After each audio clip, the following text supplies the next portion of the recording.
দর্শক, আপনারা কি আসলেই মনে করেন আমেরিকা হঠাৎ করে খুব দয়ালু হয়ে গেছে? আপনারা কি বিশ্বাস করেন যে ওয়াশিংটনে বসে থাকা নীতি নির্ধারকরা হঠাৎ করেই শান্তির পায়রা ওড়ানোর জন্য ইরানের উপর থেকে সমস্ত তেলের স্যাংশন তুলে নিয়েছে? যদি আপনি মিডিয়ার হেডলাইন পড়ে এটাই বিশ্বাস করে থাকেন, তাহলে আমি বলবো আপনি জিওপলিটিক্যাল দাবার বোর্ডের সবচেয়ে বড় চালটা মিস করে গেছেন। আজ আমি আপনাদের এমন একটা সত্য জানাবো যা শুনলে আপনাদের মনে হবে এতদিন আমরা খবরের নামে শুধু পশ্চিমাদের তৈরি করা স্ক্রিপ্ট পড়ে এসেছি। দেখুন, আপনারা যারা গ্লোবাল পলিটিক্স ফলো করেন তারা ইতিমধ্যেই গত দুদিন ধরে একটা খবর খুব ভালো করেই জেনে গেছেন। আপনারা জানেন যে সুইজারল্যান্ডে আমেরিকা আর ইরানের মধ্যে একটা মিটিং হয়েছে, একটা মেমোরেন্ডাম অফ আন্ডারস্ট্যান্ডিং সই হয়ে গেছে এবং গত 28শে ফেব্রুয়ারি থেকে চলা এই ভয়াবহ যুদ্ধের একটা সাময়িক বিরতির ঘোষণা এসেছে। দুই দেশের নেতারাই মিটিং শেষে নিজ নিজ দেশে ফিরে গেছেন। এই খবরগুলো তো পুরনো হয়ে গেছে, এগুলো নিয়ে কথা বলে আমি আপনাদের সময় নষ্ট করব না, কারণ আপনারা এই চ্যানেলে আসেন খবরের পিছনের আসল খবরটা জানার জন্য। আমি আপনাদের সেই জায়গায় নিয়ে যেতে চাই যেখানে পশ্চিমা বিশ্ব তাদের সবচেয়ে বড় পরাজয়টা স্বীকার করতে বাধ্য হয়েছে, অথচ সেটাকে তারা প্যাকেজিং করছে কূটনৈতিক সাফল্য হিসাবে। ঠিক সন্ধে 6:01 বিশ্ববিখ্যাত সংবাদ মাধ্যম দ্য টেলিগ্রাফে একটা খবর প্রকাশিত হয়েছে, আর তারপর সারা বিশ্ব মিডিয়ায় এই খবরটি ফলাও করে প্রকাশিত হয়েছে। খবরের শিরোনামটা খুব সাধারণ মনে হতে পারে, US lifts sanction on Iranian oil exports, অর্থাৎ আমেরিকা ইরানের তেল রপ্তানির উপর থেকে সমস্ত নিষেধাজ্ঞা তুলে নিয়েছে। তারা বলছে শান্তি আলোচনা চলার কারণে ওয়াশিংটন আগামী 60 দিনের জন্য তেহরানকে তাদের অপরিশোধিত তেল উৎপাদন, ডেলিভারি এবং বিক্রির অনুমতি দিয়েছে। দ্য টেলিগ্রাফের এই আর্টিকেলে বলা হয়েছে, আমেরিকার ট্রেজারি সেক্রেটারি স্কট বেসেন্ট এক্সে পোস্ট করে জানিয়েছেন যে যেহেতু ইরান হরমুজ প্রণালী দিয়ে ফ্রি অ্যান্ড ওপেন ট্রানজিট বা অবাধ যাতায়াতের প্রতিশ্রুতি দিয়েছে এবং আন্তর্জাতিক পরমাণু শক্তি সংস্থা বা আইএই এর পরিদর্শকদের ইরানে ঢোকার অনুমতি দিয়েছে, তাই তারা এই স্যাংশন পজ করেছে বা স্থগিত রেখেছে। দর্শক, এখানেই হচ্ছে পশ্চিমাদের সবচেয়ে বড় ভণ্ডামি। তারা এমন একটা ভাব করছে যেন তারা ইরানকে একটা সুযোগ দিচ্ছে, যেন তারা দয়া করে ইরানকে বলছে, ঠিক আছে বাবা, তোমরা যেহেতু ভালো হয়ে গেছো তাই তোমাদের একটু তেল বেচতে দিলাম। কিন্তু আসল ব্যাপারটা কি জানেন? আসল ব্যাপারটা হলো আমেরিকা বাধ্য হয়েছে, তাদের দেওয়ালে পিঠ ঠেকে গিয়েছিল। ইরান আমেরিকাকে এমন একটা জায়গায় এনে দাঁড় করিয়েছিল যেখান থেকে আমেরিকার আর কোনো উপায় ছিল না। আপনারা যদি গ্লোবাল ইকোনমির দিকে তাকান তাহলে দেখবেন ইরানের সাথে যুদ্ধ শুরু হওয়ার পর বিশ্ববাজারে তেলের দাম ব্যারেল প্রতি প্রায় $120 গিয়ে ঠেকেছিল। দ্য টেলিগ্রাফের রিপোর্টেই পরিষ্কার বলা হয়েছে যে এই নিষেধাজ্ঞা তুলে নেওয়ার ঘোষণার সাথে সাথেই ব্র্যান্ড ক্রুডের দাম 3%-ও বেশি কমে $77 নেমে এসেছে। তার মানে বুঝতে পারছেন, পশ্চিমা দেশগুলো, বিশেষ করে ইউরোপ এবং আমেরিকার অর্থনীতি এই চড়া তেলের দামের কারণে ধসে পড়ছিল। মুদ্রাস্ফীতি এমন পর্যায়ে চলে গিয়েছিল যে খোদ ব্রিটেনের প্রাইম মিনিস্টারকে পর্যন্ত পদত্যাগ করতে হয়েছে শুধু অর্থনীতি সামলাতে না পারার ব্যর্থতার দায় নিয়ে। এই নিয়ে একটি আলাদা প্রতিবেদন আমি আপনাদের জন্য খুব শীঘ্রই নিয়ে আসব। তবে আমেরিকা খুব ভালো করেই বুঝতে পারছিল যে ইউরোপ তাদের সঙ্গ ছেড়ে দিচ্ছে, পশ্চিমা জোট তাসের ঘরের মতো ভেঙে পড়ছিল। তাই ইরানকে তেল বিক্রির অনুমতি দেওয়াটা আমেরিকার কোনো দয়া নয়, বরং এটা ছিল পশ্চিমা বিশ্বকে নিশ্চিত অর্থনৈতিক ধ্বংসের হাত থেকে বাঁচানোর জন্য আমেরিকার একটা মরিয়া চেষ্টা।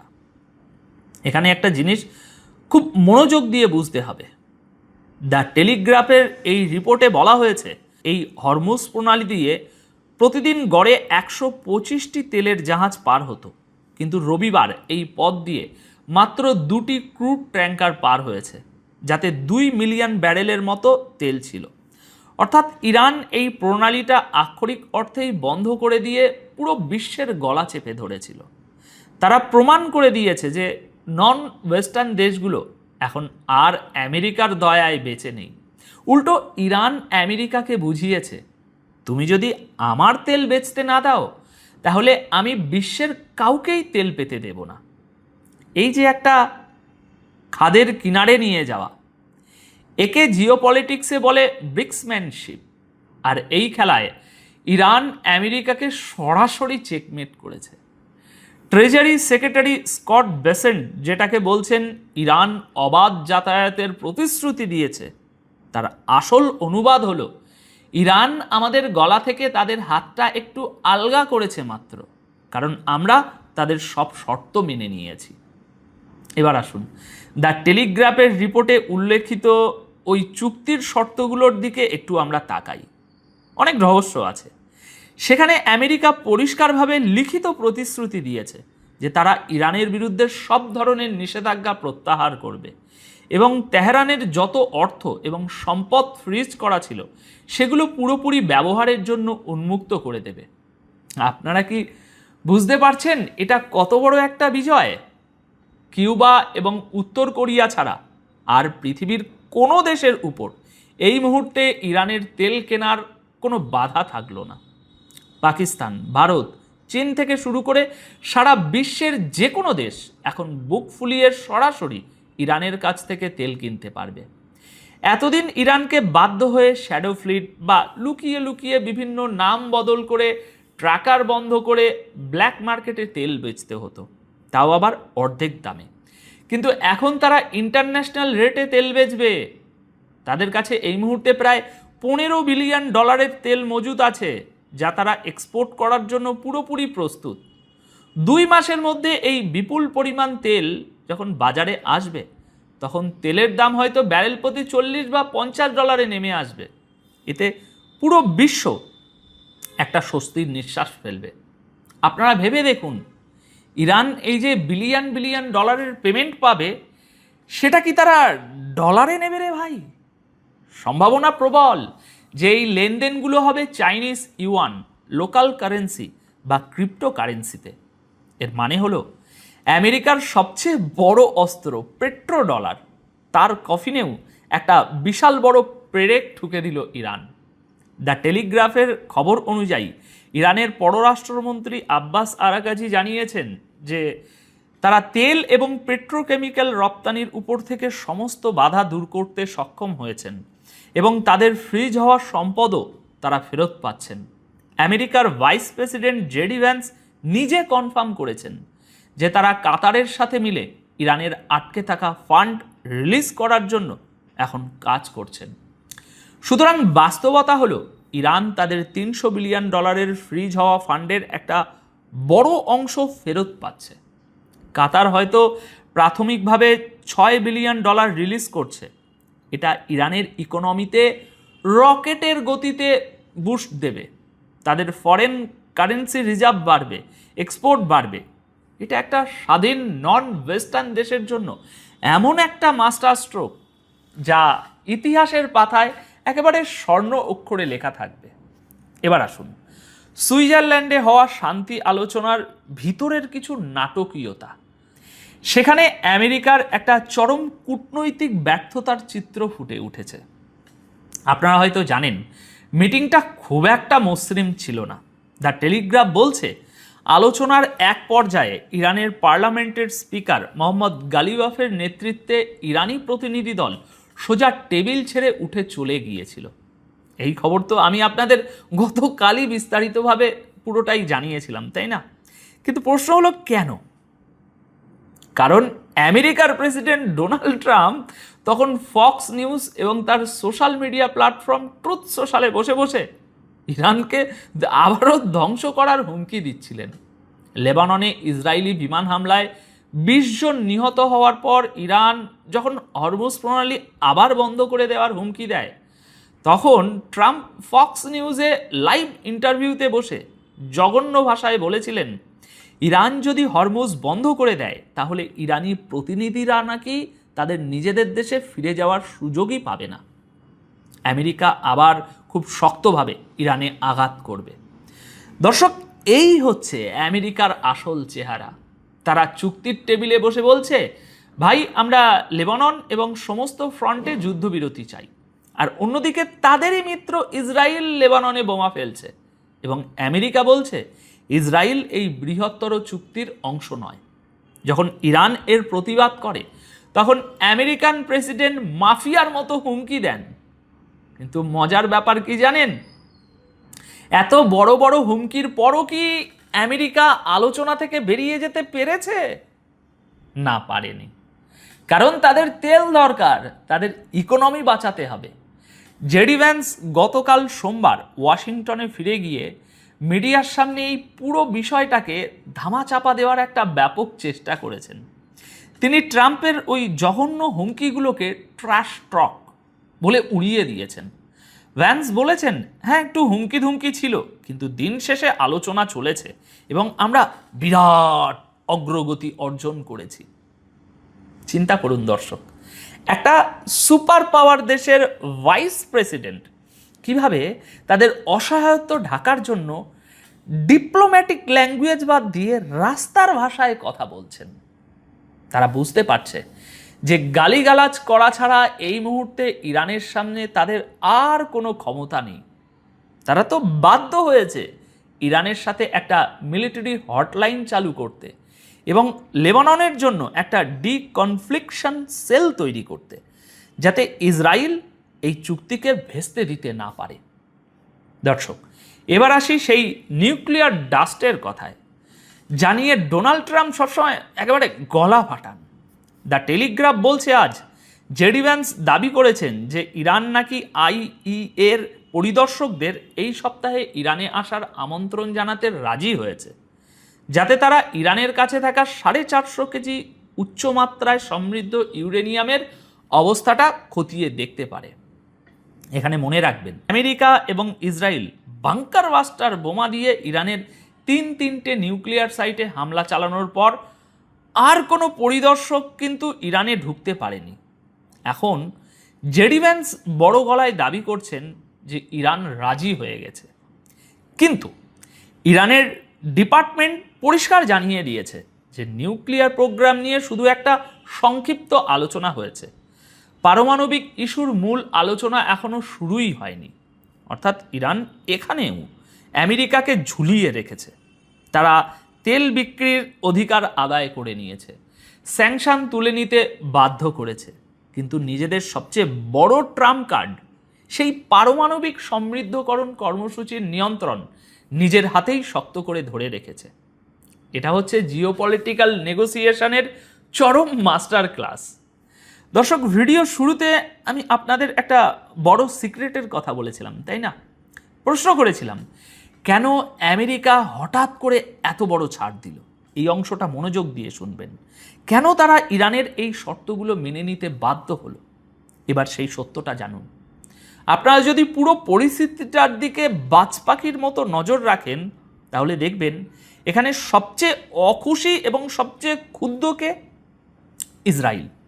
এই পুরো ডিলটায় ইসরায়েল আক্ষরিক অর্থেই একটা বিশাল বড় ধাক্কা খেয়েছে।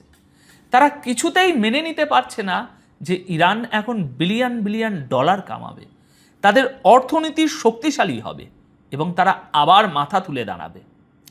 কিন্তু ডোনাল্ড ট্রাম্প কেন এই চুক্তিতে গেলেন? দর্শক, এর উত্তর লুকিয়ে আছে কোথায় জানেন? আমেরিকার ডোমেস্টিক পলিটিক্সে। ট্রাম্পের সামনে এখন সবচেয়ে বড় চ্যালেঞ্জ হলো মিড টার্ম ইলেকশন। এই ইলেকশনের আগে তার দরকার আমেরিকার সাধারণ মানুষকে একটা স্বস্তি দেওয়া। সাধারণ আমেরিকানরা যুদ্ধের পরোয়া করে না, তারা পরোয়া করে পাম্পে তেলের দাম কত। ট্রাম্প যদি তেলের দাম কমাতে না পারেন তাহলে মিড টার্ম ইলেকশনে তার পার্টি ধরা খাবে। আর ঠিক এখানেই লুকিয়ে আছে ইসরায়েল এবং আমেরিকার সেই গোপন ষড়যন্ত্রের গন্ধ। সম্ভাবনা অত্যন্ত প্রবল যে ডোনাল্ড ট্রাম্প এবং বেঞ্জামিন নেতানিয়াহুর মধ্যে একটা গোপন চুক্তি হয়েছে। ট্রাম্প হয়তো নেতানিয়াহুকে বলেছেন, দেখো সামনে আমার ইলেকশন, ইউরোপের অর্থনীতি ধসে যাচ্ছে, আমার নিজের দেশে ইনফ্লুয়েশন বাড়ছে, এই মুহূর্তে আমাকে তেলের দাম কমাতে হবে, তুমি আমাকে অন্তত এই 60 দিন বা এই 2 মাস সময় দাও, আমাকে এই স্যাংশনগুলো সাময়িকভাবে তুলে নিতে দাও, তেলের মার্কেটটা স্টেবল করতে দাও, ইলেকশনটা পার হোক, তারপর কোনো একটা ফলস ফ্ল্যাগ বা ভুয়া কারণ দেখিয়ে আমরা আবার এই চুক্তি ভেঙে দেব এবং ইরানের উপরে নূতন করে হামলা করব। দর্শক, জিওপলিটিক্সে এমনটা হওয়া মোটেও অসম্ভব কিছু নয়। আমেরিকা অতীতেও এমন বহু চুক্তি করেছে শুধুমাত্র সময় কেনার জন্য। এই যে দ্য টেলিগ্রাফের রিপোর্টে বারবার 60 দিনের কথা বলা হয়েছে, এই 60 দিনের উইন্ডোটা আসলে একটা টাইম বোমা। কিন্তু আমেরিকা এবং ইসরায়েল কি এবার পার পাবে? আমার মনে হয় না, কারণ ইরান বোকা নয়। তারা গত কয়েক দশক ধরে পশ্চিমাদের এই যে দ্বিমুখী নীতি, এটা দেখে এসেছে। চীন এবং রাশিয়ার মতো সুপার পাওয়াররা এখন ইরানের পিছনে শক্তভাবে দাঁড়িয়ে আছে। চীন ইতিমধ্যেই বিপুল পরিমাণ তেল মজুত করে রেখেছে এবং এখন তারা আরও কম দামে ইরানের কাছ থেকে দীর্ঘমেয়াদী সাপ্লাই নিশ্চিত করবে। এখন ইরান যদি এই 2 মাসের মধ্যে তাদের ভবিষ্যৎ সাপ্লাইয়ের জন্য অ্যাডভান্স পেমেন্ট নিয়ে নেয় এবং সেই পেমেন্ট যদি নন ডলার কারেন্সিতে হয়, তাহলে আমেরিকা চাইলেও আর পরবর্তীতে স্যাংশন দিয়ে খুব একটা সুবিধা করতে পারবে না। কারণ পুরো মাল্টিপোলার ওয়ার্ল্ড তখন ইরানের সাথে বাণিজ্য করতে এক প্রকার অভ্যস্ত হয়ে যাবে। ভারতের মতো দেশ, যারা কিনা আমেরিকার স্ট্র্যাটেজিক পার্টনার, তারাও চাইবে সস্তায় এবং সহজে ইরানের কাছ থেকে তেল নিতে। পাকিস্তান যদি এখন সাহস দেখিয়ে ইরানের সাথে গ্যাস পাইপলাইনের কাজ শুরু করে, তাহলে এই পুরো রিজিয়নের অর্থনীতি বদলে যাবে। দর্শক, পৃথিবী একটা বিশাল পরিবর্তনের মধ্যে দিয়ে যাচ্ছে বর্তমানে। পশ্চিমাদের তৈরি করা সেই আধিপত্যের দিন শেষ হয়ে আসছে। তারা এতদিন গায়ের জোরে স্যাংশনের ভয় দেখিয়ে সারা বিশ্বকে শাসন করেছে, কিন্তু ইরান আজ দেখিয়ে দিয়েছে যে যদি আপনার কাছে সঠিক স্ট্র্যাটেজি থাকে, যদি আপনি জিওগ্রাফিক্যাল চেকপয়েন্টগুলো কন্ট্রোল করতে পারেন এবং মিত্রদের সাথে নিয়ে শক্তভাবে দাঁড়াতে পারেন, তাহলে খোদ আমেরিকাকেও টেবিলে বসে আপনার শর্ত মানতে বাধ্য করা যেতে পারে। দ্য টেলিগ্রাফের এই রিপোর্টটা শুধু একটা খবরের কাগজের আর্টিকেল নয়, এটা আসলে পশ্চিমা সাম্রাজ্যবাদের পতনের একটা লিখিত দলিল। এখন আপনাদের কি মনে হয় দর্শক, আমেরিকা কি সত্যি এই চুক্তিটা টিকিয়ে রাখবে, নাকি মিড টার্ম ইলেকশন পার হওয়ার পর ইসরায়েলকে সাথে নিয়ে তারা আবার পুরো মধ্যপ্রাচ্যে আগুন জ্বালিয়ে দেবে? লজিক্যালি চিন্তা করুন এবং আপনাদের মূল্যবান মতামত নিচে কমেন্ট করে অবশ্যই জানাবেন। ভিডিওটি শেয়ার করে সবাইকে সত্যটা জানার সুযোগ করে দিন। আপাতত এই প্রতিবেদন তাহলে এ পর্যন্তই। সবাই খুব ভালো থাকবেন, সুস্থ থাকবেন।